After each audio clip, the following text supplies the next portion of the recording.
It's a great honor for me to be here at the Empire Club of Canada today, which is arguably the most famous and historically relevant speakers podium to have ever existed in Canada.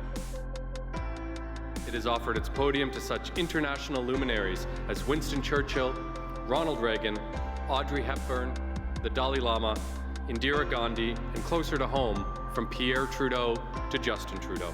Literally generations of our great nation's leaders, alongside with those of the world's top international diplomats, heads of state, and business and thought leaders.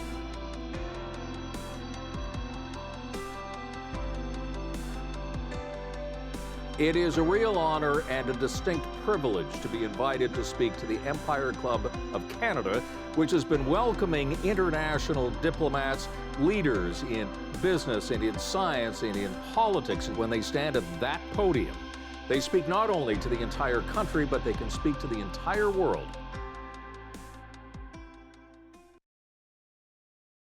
Good afternoon, fellow directors, past presidents, members, and guests. Welcome to the 118th season of the Empire Club of Canada. My name is Kelly Jackson. I am the president of the board of directors of the Empire Club of Canada and associate vice president at Humber College. I am your host for today's very special virtual event. I'd like to begin this afternoon with an acknowledgement that I am hosting this event within the traditional and treaty lands of the Mississaugas of the Credit and the homelands of the Anishinaabe, the Haudenosaunee, and the Wyandot peoples.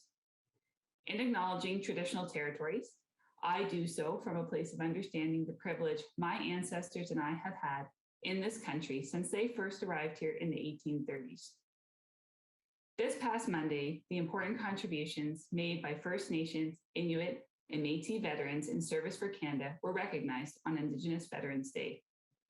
Today, our Remembrance Day reflection is focused on stories of Canadians in World War II.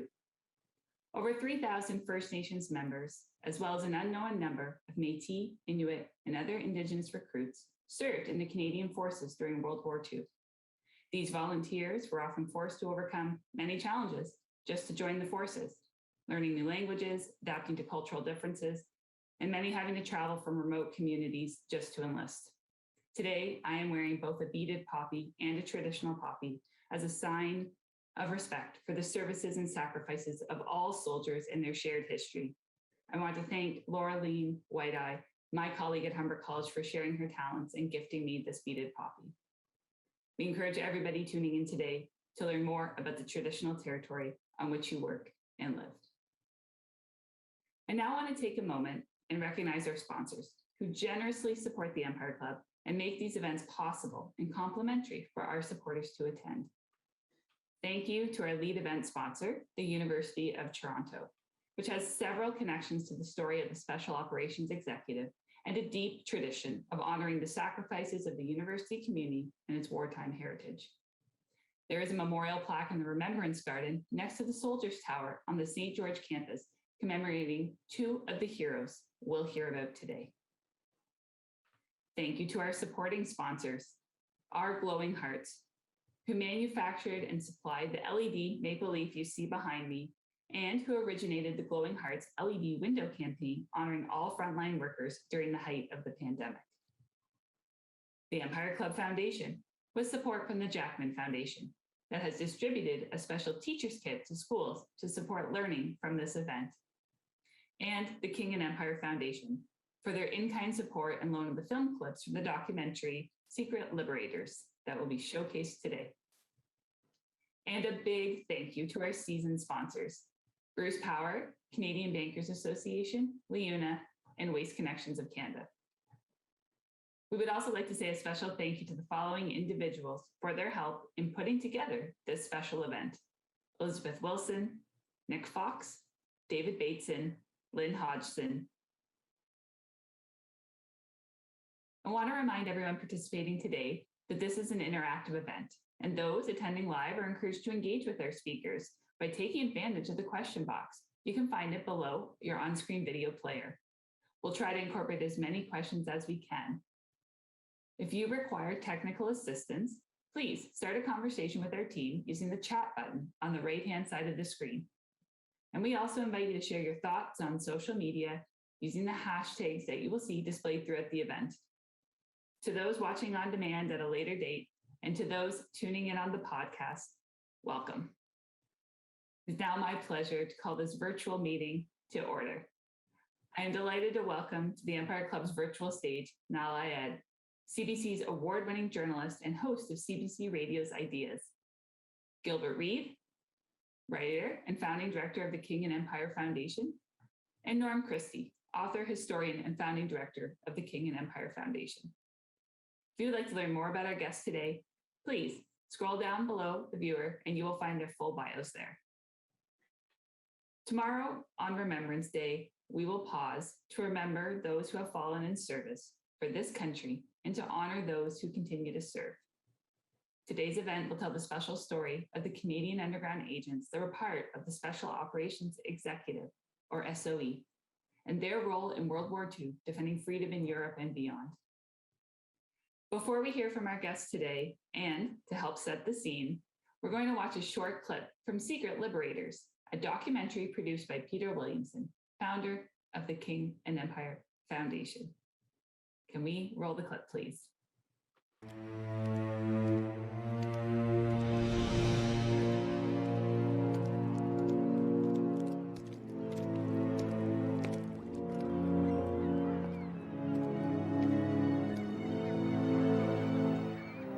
In 1943, I joined the SOE.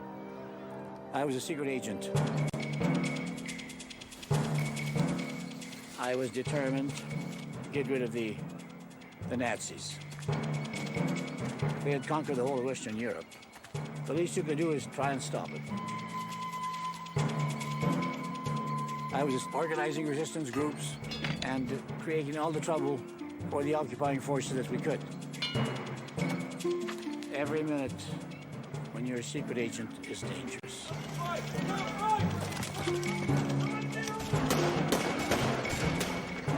But it's exhilarating, and for a young fellow 19, 20 years old, it's very stimulating.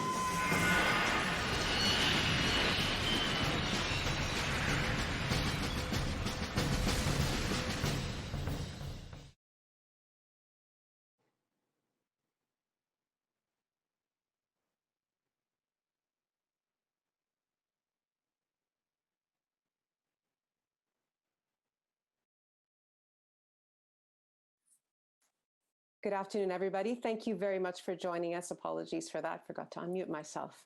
My name is Nala Ayed. I'm the host of CBC Ideas, and we'll get right to it. I'd like to begin by looking at the origins of the Special Operations Executive, or the SOE. So Gilbert, I'll start with you. The SOE was officially founded in the summer of 1940, a year into the war. What compelled its formation? Now, well, I think if we go back to 1940, the early summer, it was disaster everywhere. Hitler had conquered all of Europe. France, the great ally, had fallen. The British were suddenly alone, and they'd never felt this since Napoleon, on their little island. And the Air Force really couldn't do anything aggressive against Europe, and their Navy couldn't, and their army had come back from Dunkirk without its arms. So someone had the bright idea, or a series of people, let's do sabotage in Europe. Let's link up with the resistance movements in Europe, and let's create an underground army, in effect, which will give the Germans a lot of trouble and light a fire under their feet. The problem was there was, at that time, very little resistance, probably in France, to take that example. 98% of the people agreed with the surrender terms. They were unhappy, but they were under shock.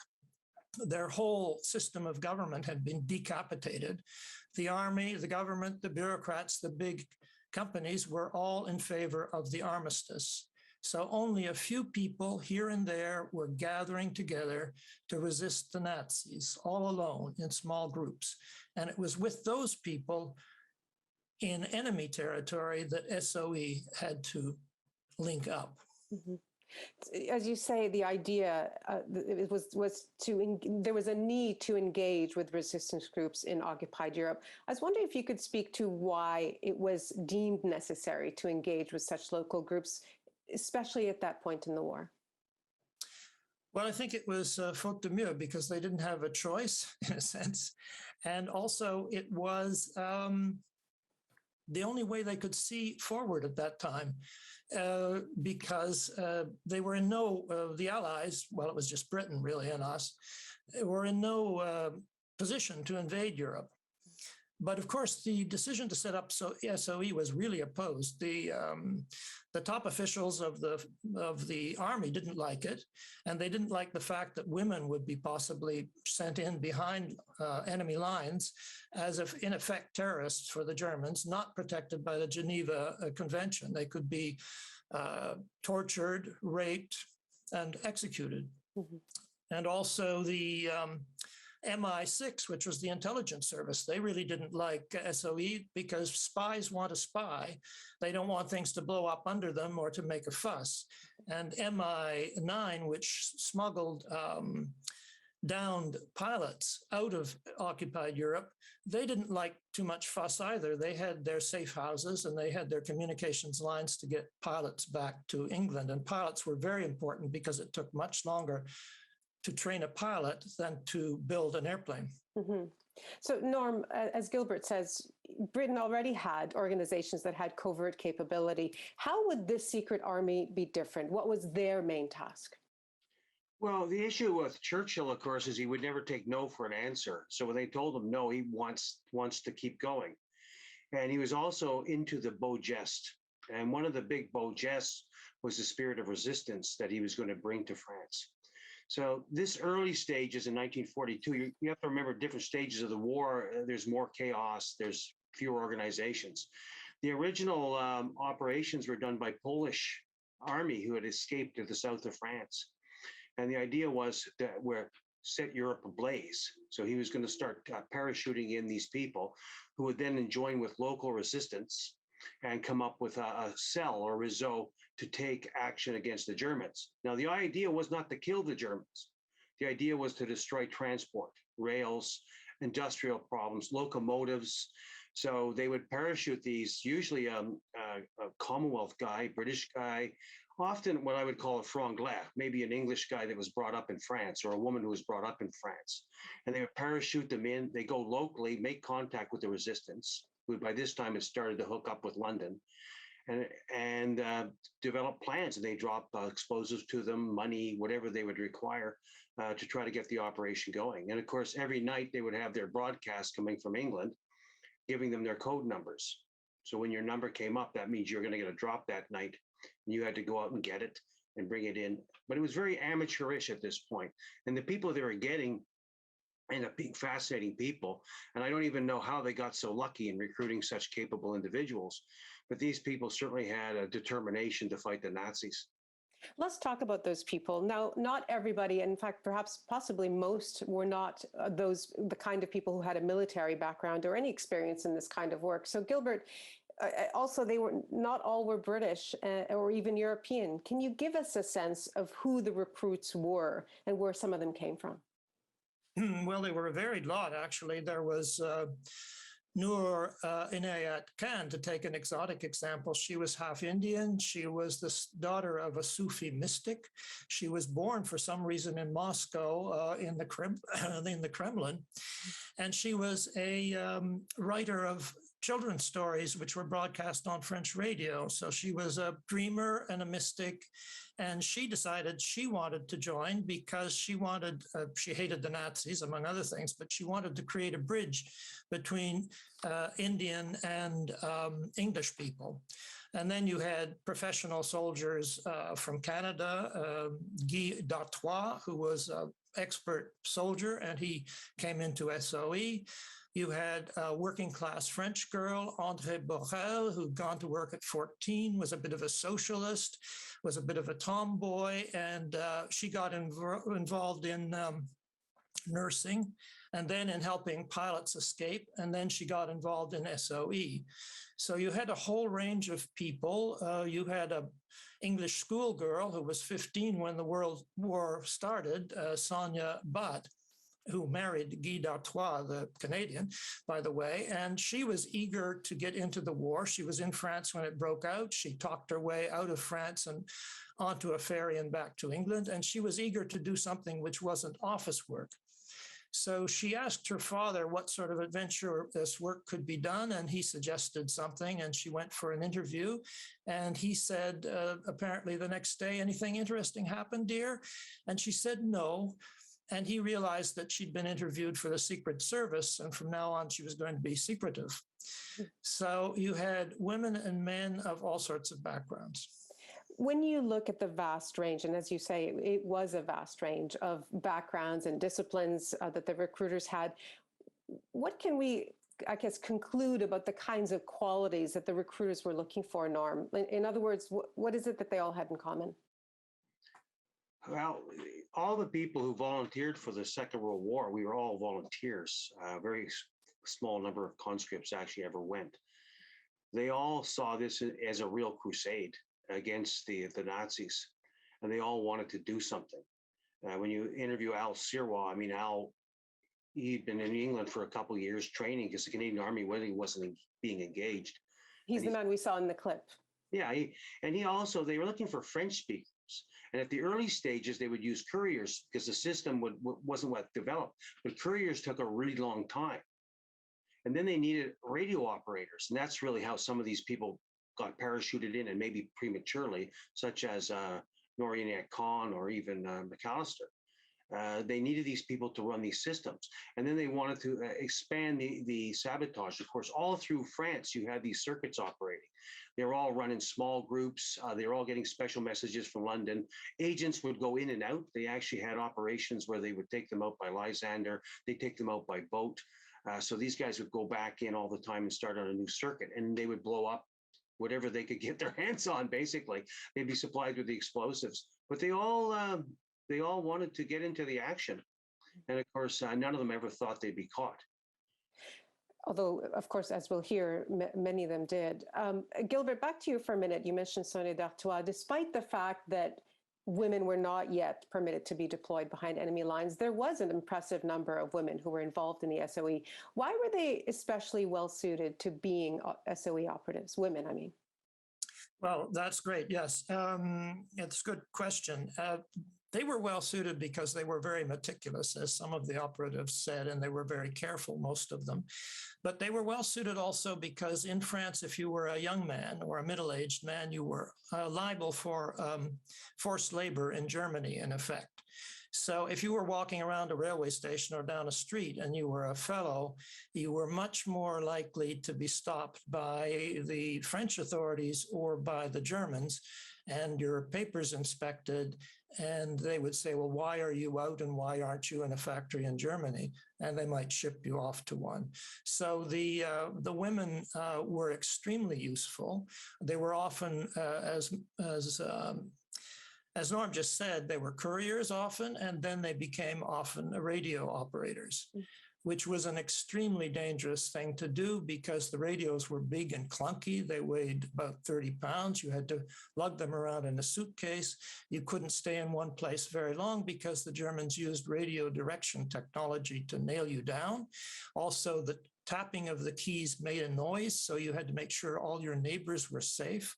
You had to put out a 60-foot or 60-yard antenna up on the roof somewhere, so you needed cooperation. And doing this in a country where a huge proportion of the population was friendly or neutral towards the Germans was really a dangerous thing to do. So these women were taking huge risks with the men, of course. Mm-hmm. Of course, it'll be hard in such a short time to get a real sense of the epic kind of training that these people had to go through, especially because many of them had never worked in this area before. I'd like to, though, give the audience a flavor of that. Norm, can you give us a sense of the kind of training? I understand it happened in Scotland, often in remote areas. What else can you tell us? Well, they had different styles of training. They tried to do a psychological evaluation of these people, first of all, try to teach them how to get through interrogations. They had to teach them how not to be too English, so you wouldn't get caught. And then they had a course on explosives. Geez, that's supposed to be off. The perils of live of Live at Home. They so what they had to do, and then they had the explosive course. I think there was 5 levels of them. Of course, the last one, of course, would be the jump, which a lot of them did go in by parachute, which would mean you're dropped from 500 feet, which is a very, very tough drop. You have a lot of momentum on the way down. Mm-hmm. I think the issue with them is that they were desperately needed people because they had to compete with the other organizations, such as Gilbert mentioned, MI6. So they did all the explosive training. And of course, they got better as it went along. As you went along in the war, they got more and more of this. At the early stages, they didn't have the time to do this. Jeez. Throw it on the floor. Gilbert, maybe pick up where Norm leaves off there. Just the kinds of things that these people had to learn, everything from how to land safely to possibly having to kill people. Yeah, they had to learn how to kill people silently without a weapon. They had to learn how to shoot and use most weapons, pistols and the Sten gun and so on, German weapons as well as Allied weapons. They had to learn how to slit the throat of a goat or a lamb or whatnot to get them used to blood. They had to know how to disguise themselves. There were makeup artists and tailors with SOE so that you could assume another identity. There were actors to train them in the accent and the attitudes, the way you hold a cigarette, where you put your knife and fork, whether you ask for a particular kind of coffee or not. They had, in the case of the radio operators, they had to learn how to not only Morse code and to do it well, but they also had to learn to code the code. In other words, they had to take the simple message and they had to code it several times before they sent it in the form of Morse. And then at the other end, it had to be decoded, hopefully well. And they were often doing this in really stressful circumstances. And some of them were, the radio operators were hugely overworked because there were so few of them, as Norm pointed out. So you had a few radio operators serving a lot of agents, which was a big weakness in the security chain, because on the other side of this battle, there were some very smart Germans in 2 competing outfits, the Gestapo Sicherheitsdienst and the Abwehr, which was the military intelligence side. And those 2 groups were in a rivalry to see who could catch the most agents. And they were very eager to do so because as things went on, as Norm pointed out, SOE and its agents became much more professional and much more dangerous for the logistics and supply lines of the Germans. And therefore, it was much more important to get rid of them. Yeah. And so the struggle became more and more intense. I'd like to get to the part now where we talk about the Canadians' contribution to the SOE, but I just wanted to remind the audience that this is a really good time, if you have questions or started to think about questions, to put them into the Q&A function on your screen, and we'll get to as many of those as we can once we're finished our initial conversation. So perhaps first, Norm, I wanted to just get a sense of how Canadians themselves were recruited. You know, it is a country, of course, with many native French speakers and a country of immigrants, which made it a natural recruiting ground. How did Canadians get recruited? What was the process? Well, the early stage ones, when you're talking about Sirois and Beeler, they basically applied. They were bored. Beeler, I believe, was with the Maisonneuves originally, and they had been in Europe a long time. Some of the Canadians had been there 2 or 3 years, and they still had been engaged in warfare. Whereas the other the Air Force Canadians that had been involved, the Navy Canadians had been involved, with the Army Canadians hadn't done anything. So these guys really volunteered for it. Beeler, his whole family was involved, including his family in Europe. He was a Swiss-French upbringing. Of course, his family was in Montreal when he came over before the war. And so they just basically were looking for some adventure and for change. Mm-hmm. So let's highlight the story of the 2 Canadians mentioned earlier, Frank Pickersgill and John McAllister. Your documentary goes into their story in quite a lot of detail, and unfortunately we can't do that here with so little time, but can we dip into it, Norm? Can we start with what we know about how they got involved? Well, I mean, their training, Pickersgill and McAllister took their training course in England, and they did the number of items as we described earlier. Mhm. And then they're going to be dropped into France. The problem is they were going to be dropped into France in mid 1943. And the Germans were anticipating the landing, the second front to be in 1943.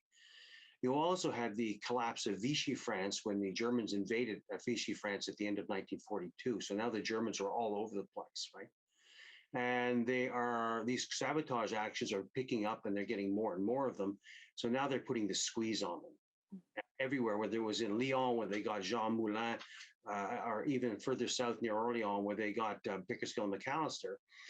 They were much more aware of these guys. Plus, you had the really interesting part of what's called the radio game, which was played out of the Netherlands and ultimately extended into France, where the Germans captured radios and then operated them as if they were SOE operatives.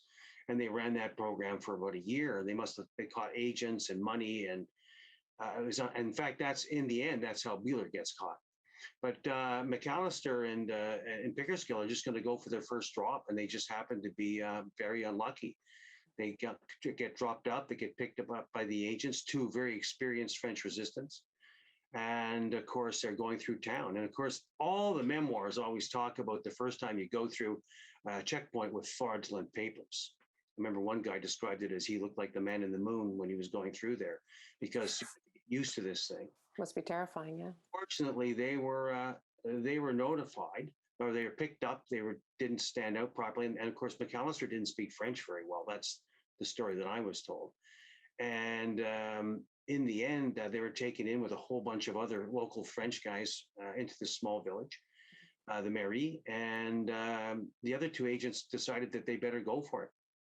So when they took off, Pickersgill and McAllister were stuck. They were grabbed.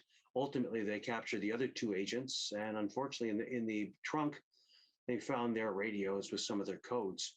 In fact, the Germans would pretend they were Pickersgill and McAllister and operate the radio from out of their positions north of Paris. Which was extremely damaging for the SOE. The SOE had a lot of issues. They had some incredibly talented people in the field. They're unbelievable agents. But the people running it seemed to be a bit out to lunch. And they were not even aware that even if they had been warned, and actually this is where part of the story gets really interesting, because all these people start to link. So you get Madeleine or Noriega Khan, she's linking with McAllister and Pickersgill. Then they're linking with the radio game operatives who are coming into Paris. And then they're going to link again, which is with Gustave Wheeler, who's further north, Commandant Guy. So all these things start to connect. Madeleine is telling them there's something wrong here, and they don't accept it. In fact, when a radio operator sends something, he had a security check. So you'd make an intentional mistake, it'd be two security checks. They make an intentional mistake in the Morse. And then they were supposed to know that he's under duress. The people there just thought they had made a mistake. So they basically said, excuse me, but you forgot your security code, which meant he'd go in for another 24 hours of torture, which they would do the baignoire, the water in the bathtub. They would do all sorts of pull out fingernails. The torture was absolutely horrible. And tragically, ultimately, both Pickersgill and McAllister were killed at the Buchenwald concentration camp just weeks before France was liberated. Of course, at the time, Canadians, because of the secrecy around all this, had no idea. At what point, Norm, or Gilbert, at what point do we begin to hear stories like these about Canadians who were involved in the SOE? Well, Norm probably knows more about this than I do, but I think it was after the war, and it's in driblets, and it's all a little bit of a mystery at every level, because we know names, we know a lot of details, but we also have a lot of conflicting stories, because SOE agents often didn't write stuff down for very evident reasons, because anything written was a giveaway. And there were the conflicts with MI6, which got rid of a lot of SOE papers after the war. And there were conflicts with a bunch within SOE where people were blaming each other for what happened. So in the end, to reconstitute actually who did what when is a very complicated detective story, though I think we have a pretty good picture in general now. There was one guy, Henri Dericourt, who was a French pilot who was in charge of transportation in and out of England towards France. And he seemed to have been playing both sides. He was informing the Germans where the landings were taking place, the Abwehr, and he was also turning over much of the correspondence between London and the agents to the Abwehr, to the Germans. So at the same time, he seemed to have been playing some sort of double game with the Abwehr. So although he was accused of being a traitor, he was taken back to England and examined. And after the war, the French accused him. He was gotten off by one of the chaps from London, whom Norm indicated, who was perhaps not the brightest bulb in the world, or perhaps compromised, or perhaps not. No one knows. So it's a complicated story, and most of it was buried in darkness for a long time. And someone like Sonia Butt, for instance, as I understand it, she didn't really talk about her experiences, which were extraordinary, until well after the war.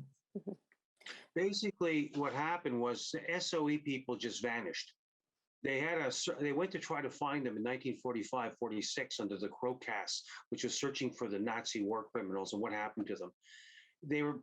They just disappeared. And it wasn't until some women said, I know that. I know what happened to one of my friends. Norianette Khan was another one. These two women writers, Overton Fuller and Elizabeth Nicholas, wanted to find out what happened to their friends in the 50s. So they started to research this stuff. And of course, then they found out all about the SOE, because they didn't publish their official history until the 60s. So they actually started to piece it together. And then a couple of the books, like Odette and Carver Name of Pride, were made into British movies in the 50s. So they started to bring attention to this. Into the late 50s, there was 4 women agents that were executed at a Natzweiler concentration camp. They still didn't know who they were until the 50s. They got the 4th one, who ends up being a locally recruited girl. And the whole story just kept unraveling. What happened with Prosper, and they're sort of covering up what I think was some incompetence in the Dutch section and in the French section, who allowed the Germans to operate effectively with false radios. And it also took a long time for documents that were available, many weren't, but those were available to be declassified. To make these stories known. I should also just mention to the audience that we will have another clip from the documentary, which actually talks about the story of Frank Bickerskill and John McAllister after we're done with the Q&A. But as we're kind of getting close to the end of our discussion, I wanted to get a sense of, what it meant, the contribution exactly on the ground. So Gilbert, I thought, they were working behind enemy lines in France long before D-Day, laying the groundwork for a possible or eventual invasion, the date of which they were not privy to. And so how did their role change once D-Day came about? Yeah, you're quite right. They were operating in the darkness, and it was a very lonely and sometimes often despairing job. They didn't know when D-Day would come about. As D-Day approached, SOE operatives all over France began to be more active, and a lot of SOE operatives, agents, were parachuted in or landed just before or even after D-Day.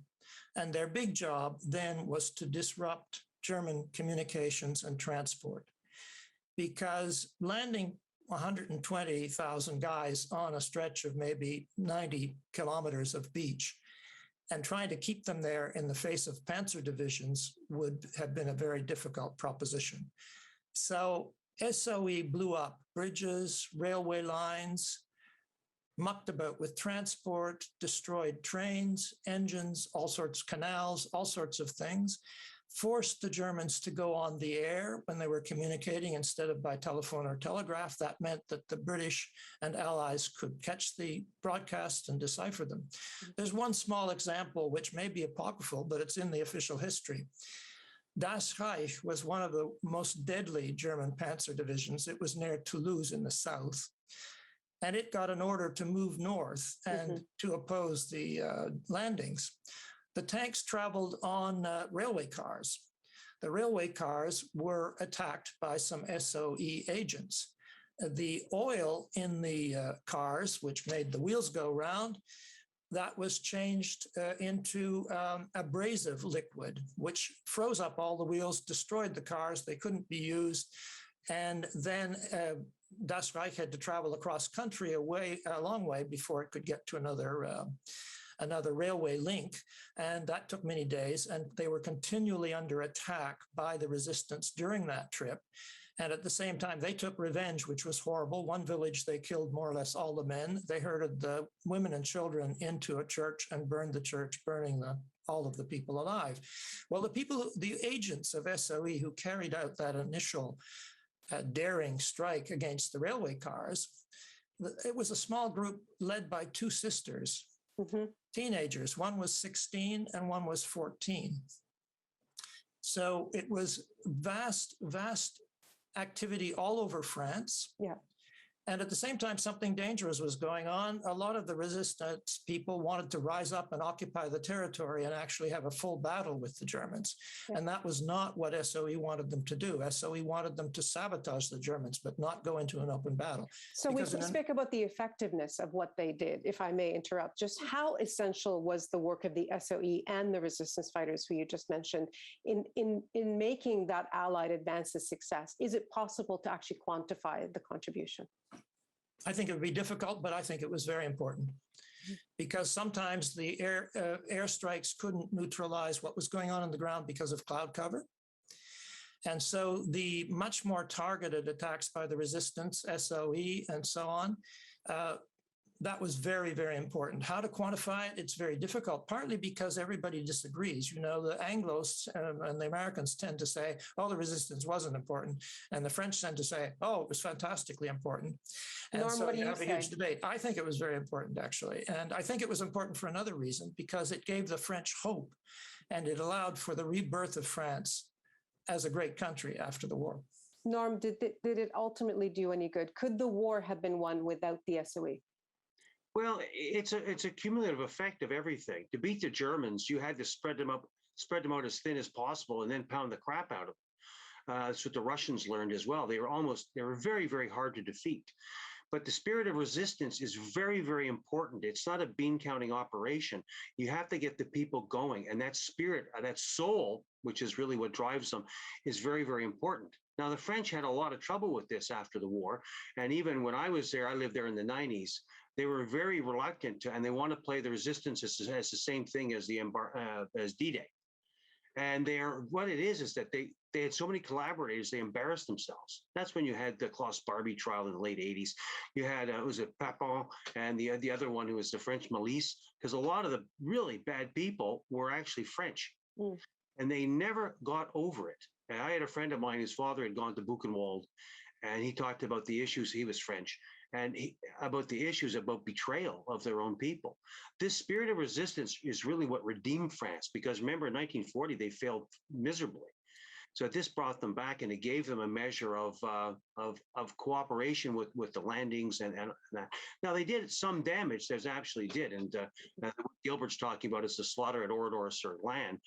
The SS were not good about this stuff. I mean, the Germans everyone was quite ruthless. They shot people on a regular basis for any reason. He'd be shot as a hostage. A German soldier could be killed, and they'd say, kill 20 guys, kill 20 an equivalent for him, and then shoot the 20 guys who happen to be in jail for drunk. Hostages would be taken out and shot. So back is absolutely everything. And that's where Churchill was the best, because he always believed in the beau geste. And this kept them going. It's even hard today when you're dealing in France, this issue. Holland is another place, all these different situations. But yeah, it made a big difference. Once the people start to rise, they'll fight. And courage inspires everybody. And you don't always fight to win. Sometimes you fight because it's the right thing to do. And that's what these people did. Let me ask you this, Norm. You've written quite a bit, extensively, about the role that Canadians in particular played both in the First and the Second World War. When you consider the landscape of Canadian contributions to those wars, including, of course, the landings at Normandy and a number of other notable battles, where would you place the contribution of Canadian SOE agents? First World War, Canada punched way above its weight. They were the most efficient fighting force on the Western Front. They had the best pilots. Unbelievable. I don't know how they got so good, actually. They were way above their weight. Second World War, they were restrained. The Army was restrained for reasons that were political. They didn't want to bring conscription in. That's what it was about. And so they tried to keep them in England for all these times. So in the First World War, we're center stage of world history 6 times. whether we wanted to or not. We were a center of tanks, poison gas, all this stuff. Second World War, we were more restrained because we ended up having a lot more people involved, like 1.1 million. But D-Day is the only time we're really full center on the world stage. Our contributions were everywhere. There's even an Ottawa airman buried in Istanbul from 1942. Canadians were everywhere. In fact, when the Americans used to do their films, whether it was The Purple Plane or Bridge on the River Kwai, they always had a Canadian in. They would always have a Canadian. In the Far East, we fought everywhere. When we did the King and Country show, we started off with a grave on the west coast of Ireland of a Canadian airman called Smithson from Windsor. And he was on a demon squadron on attacks against U-boats, and they were shot down and killed, and his body washed up on shore. And we used him as the symbol of the international sacrifice and contribution that Canada made to all these situations. They punched way above their weight in the First World War. And the Second World War, they had exceptional people. Where they come from and where they go, if you could predict that, any military would pay you $1 million retainer for every week. These people are exceptional. And when you meet them, I just feel so lucky to have met some of them. And you're sitting across from them, and the fighter pilots always have the one eyes, the eyes that go right through and out the back of your head. Mm-hmm. And they're killers. They're killers, and they're leaders, and they have a natural quality to them. And it's really important what they did. And they never backed down. Korea, we did the same thing. We sent a lot of people over there. Outstanding performance. So on that note, if I may just interrupt, because we just have a few minutes before questions from the audience, to go back to Gilbert. When you look back now in 2021, it's 75 years since the SOE was disbanded. What would you say is the legacy of the organization and the people who served in it? Well, there's a popular culture legacy everywhere because James Bond and Q and all that sort of thing, and many of the scenes you see in films come from what SOE did and its agents did, escaping from prisons and doing all sorts of nonsense and inventing really strange stuff. I think the legacy, though, that stands when you get to know, and you sort of get to know reading about them, the legacy is of extraordinary heroism by people who were leading ordinary, so-called ordinary lives up to the instant when they said, enough is enough, and I'm going into action. One of the big leaders was a postal inspector in Montreal, and he became, with Guy d'Artois in east of France, a major leader in the resistance. And he also served in Burma, where he died trying to prepare explosives to blow up a bridge. And he was with some Chinese-Canadian compatriots who were working with him and who worked a lot in the East for SOE. Mm-hmm. Another one was a tram or streetcar guy, and he became also a big leader of a group of armed people, men and women, who were fighting the Germans in the hills. And we talked about Noura Ayat Khan. Yeah. She was a writer and a poet. We talked about schoolgirls and mechanics and bush pilots and all sorts of people. You could go through the repertoire of what seems ordinary or exceptional, and you end up with people who are in SOE. And Pickersgill and McAllister were two exceptional individuals, even if there hadn't been a war. Thank you, Gilbert. And Norm, with Remembrance Day upon us again, how should we remember these men and women? It's fun when you talk to school kids, because sometimes it's hard to get your message across. But 1.7 million Canadians fought in the First and Second World War. 110,000 of them were killed. And the question is, did they die in vain? And that's really up to us, whether they died in vain. And when you do that, every kid gets it. Everybody listens. Did they die in vain? It's up to us. Thank you, Norm. Thank you both for your thoughts. There are a few audience questions that we should get to around several of the topics we talked about. One we did not get to, which is the role of Camp X. It was a secret training facility on the shores of Lake Ontario, which was used partly for training of some agents who went over to be part of the SOE. So Gilbert, maybe I'll just ask you, if you, this is a question coming from one of the audience members, please comment on the role of Canadian William Stevenson. Okay, William Stevenson wasn't exactly an SOE guy, but he had a lot to do with it indirectly. He was the head, he was a Canadian businessman, he was a millionaire, he was an inventor, he was the head of an office in Rockefeller Center in New York, which was the center of British propaganda and espionage in the Western Hemisphere. And his big job was to try and make the United States edge itself into the war as Britain's ally. And one of the things he did set up was, at British request, I believe, was Camp X in Whitby, just outside Toronto.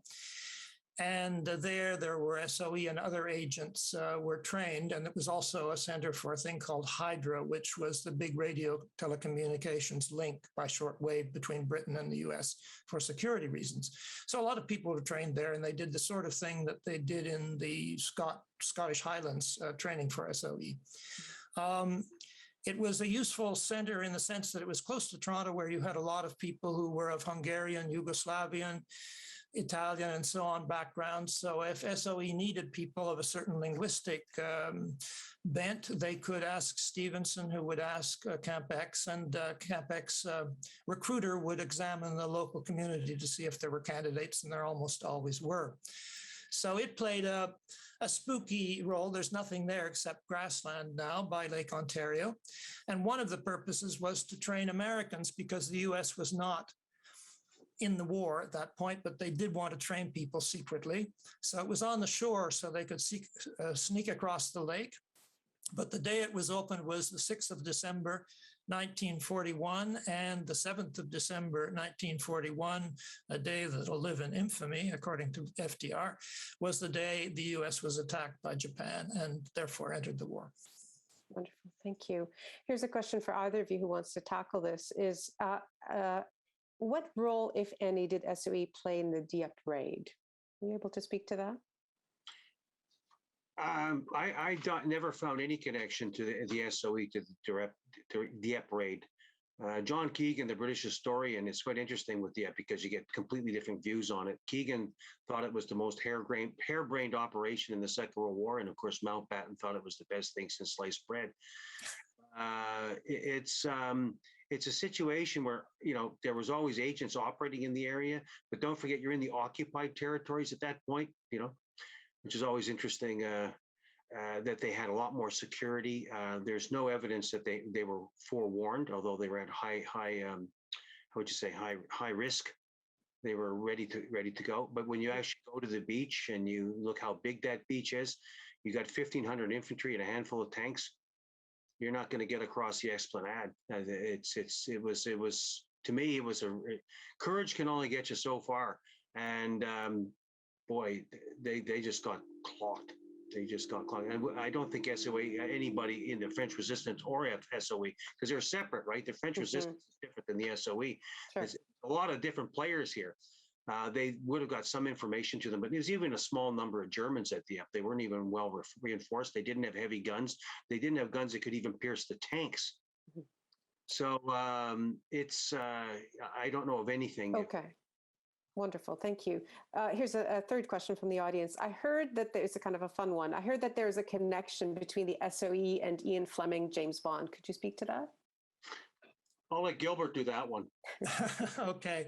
Well, Ian Fleming was an intelligence guy. He wasn't an SOE guy, but he did visit Camp X once, I believe, with Edgar Hoover of the FBI and with Donovan, who created the American equivalent of SOE, which became later the CIA. Ian Fleming also knew William Stevenson. At one point, he said Stevenson was one of the models for James Bond. And I suspect strongly that all the gadgets, we've hardly mentioned them, but SOE had a bunch of little laboratories where there were boffins beavering away, creating extraordinary weapons and toys to destroy people and blow up stuff. And a lot of the gadgets you see in the James Bond story, the character of Q is modeled, I have been told, on an SOE scientist who was a mad inventor in one of those places in England where they were cooking this stuff up. There was another question about, we sort of only touched on this, I guess, again, because of the brevity of time. The fact that Canadians serve beyond France and in other places. So somebody's asking specifically about the Balkans. Any Canadians involved in the SOE in the Balkans? Yeah, there was a guy called McDonald who'd won a DCM in Bar with the Black Watch in the First World War and lost his eye. They wouldn't let him serve with the Canadian Army, so he went to the British Army and he parachuted in and he wrote a book called 12 Months with Tito's Partisans. He was one of the very first guys to drop in. Of course, they have the huge complex in Yugoslavia, very, very complicated situation. But yeah, he went in Canadians went in right away. There were some other ones as well. There's a terrific book by McLaren on Canadians Behind the Lines, which is a very good book for all the different backgrounds in that, which people should really look for. It's a very, very well done. And I'm trying to think of the other ones that they were in. Then they had some operating in the Far East. People don't even know there was 10,000 Canadians in the Burma theater of war, for example. Does anybody know that? Gilbert, did you want to add in terms of SOE specifically? Oh, yeah, I think there were, as Norm said, there were quite a few in Yugoslavia. There were some in Hungary. There were a couple of crazy guys who got into trouble in various places, and very talented people. Malaya, Borneo, and Burma, Myanmar now.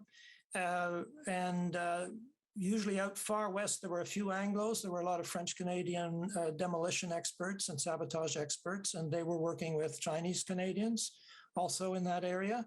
And many of them arrived as Japan was surrendering because of the atomic bombs, but they still had hard work to do because they had to convince the Japanese to surrender.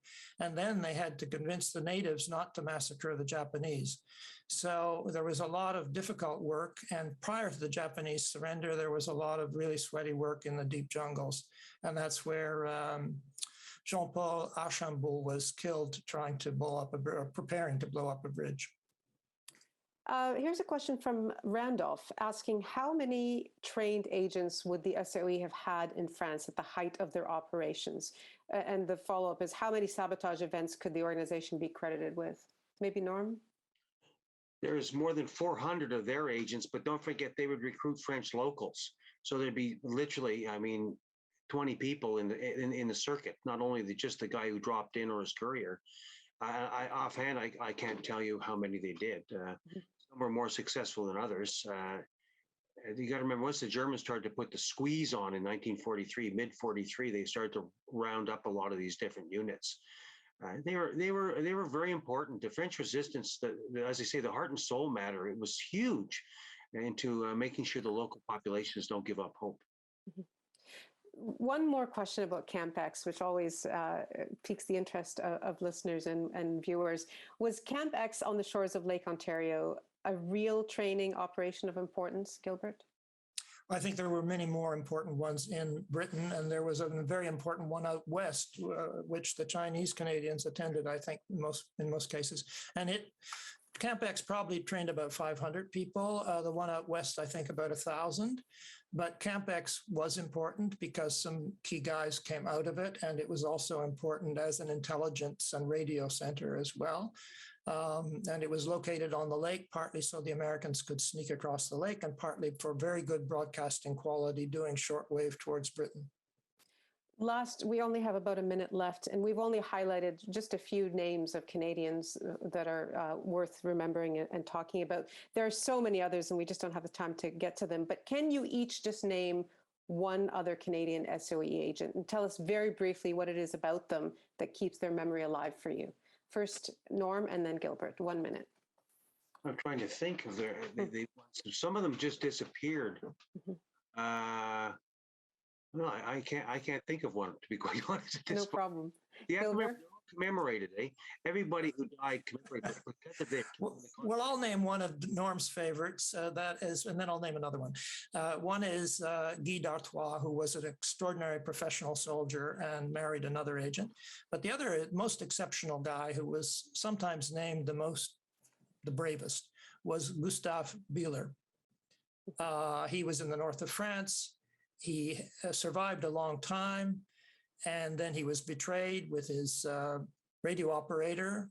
He owned Beekman, and he survived torture. And he was so impressive because he didn't give any information away that instead of hanging him with chicken wire from a hook, as they did with most male agents, they gave him a military execution firing squad. Thank you. It's another important name to remember. Thank you so much, both of you, for your insights. And thanks to the audience for all your wonderful questions. We can't get to the rest of them, unfortunately, but I'll hand it back now to Kelly Jackson. Thank you, Nala. And thank you to Gilbert and Norm. What a fascinating set of stories with a number of meaningful Canadian connections. And again, we probably could go on for another hour easily to hear all about it. And maybe, who knows, maybe we'll have to look to work together on a part 2 and keep the conversation going, because there really are, just so many untold stories of Canadian contributions. I'd like to now introduce Daniel Hendrickson, who is the chair of the University of Toronto Soldiers Tower Committee, to deliver today's appreciation remarks. Daniel, welcome. Thank you. Hello, everyone. It has been a great pleasure for the University of Toronto to sponsor this event. On behalf of the university, I would like to thank Nala for being such an excellent moderator, and panelists Norm and Gilbert for their insight into this crucial aspect of the Allied war effort. This event is especially meaningful for the University of Toronto, since 2 of its graduates, John McAllister and Frank Pickersgill, served together in the SOE. As the chair of the Soldiers Tower Committee, which honors the University of Toronto's students, staff, and alumni who fought and died in the World Wars, I'm thrilled to see the Special Operations Executive, and especially the Canadian role within it, getting the attention it deserves. For such a small group of men and women, they truly had a disproportionately large impact on operations in occupied Europe. These stories, both local and overseas, are important in terms of public remembrance during this time of the year and in our evolving understanding of Canada's unique contribution to the Allied war effort. I would like to thank the Empire Club for hosting today's event, as well as everyone who was able to tune in. I hope you enjoyed the discussion as much as I did. Back to you, Kelly. Thanks, Daniel. And thanks again to Nala, Gilbert, and Norm, and everyone joining us today or participating at a later date. Our next event is on November 16th at noon Eastern Time. Please join us as we unpack the business case for strong workplace retirement plans. More details and complimentary registration are available at empireclubofcanada.com. As I adjourn this meeting, I invite you to stay with us for another short clip from Secret Liberators. You can see the full documentary for free on the King and Empire Foundation website at kingandempire.ca. Thank you as always for your engagement, and have a great day. Frank Pickersgill was trapped in France when the Nazis invaded, but he managed to escape and make his way to Britain. With his adventurous experiences in occupied France, Frank is an ideal recruit for the SOE. I'm convinced that as far as this war is concerned, there are certain jobs I can do better than anybody but a handful of people. And surely that is the most suitable thing for me to do. That such jobs are dangerous is just one more thing in their favor. On June 15th, Frank Pickersgill and his radio operator John McAllister prepare to parachute deep into occupied France. Landing undetected, the Canadians are met by 2 experienced French agents, Yvonne Roudelat, codenamed Jacqueline, and Pierre Coulioli. Not realizing the area has been cordoned off by the Germans, the 4 begin the long drive north to Paris. And just outside the small village of Duisson, they run into an enemy checkpoint. There weren't only German soldiers there were also SS and Gestapo. They came over to the car and asked Pickersgill and McAllister to get out and come with them. When they came across this square, there were dozens of German trucks. The Germans were swarming everywhere. The 2 were escorted up to the mairie. It was their first day on the job, and things were going very badly. For the SOE, this is a catastrophe. Opening the trunk of the car, the Gestapo agents discover McAllister's radio, his secret codes, and the names of the leaders of Prosper, the major SOE network in Paris. And within days, many agents and resistants are in German hands. Frank Pickersgill and John McAllister, too, are tortured for days, but they refuse to talk. Place États-Unis, Gestapo torture chambers. Pickersgill was taken to the 3rd floor, where he's politely asked to talk to London on the S-phone, basically to become a traitor. And although he was emaciated and very weakened by the time in the concentration camp, he became enraged. He grabbed a bottle, broke it, ran out into the hallway and attacked 2 German guards, killing one with the broken bottle. He came down the stairs to the 2nd floor, then leaped out onto the sidewalk and started running towards Rue Helena.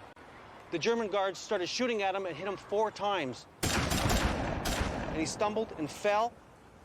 He got up again, staggered on, but couldn't go any further. His courageous act ended the radio game and saved the lives of many agents. Frank Pickersgill miraculously survives and is imprisoned with many other captured SOE agents. Frank Pickersgill would square his shoulders and sing. Others seemed too tired, but seeing his example, they joined in.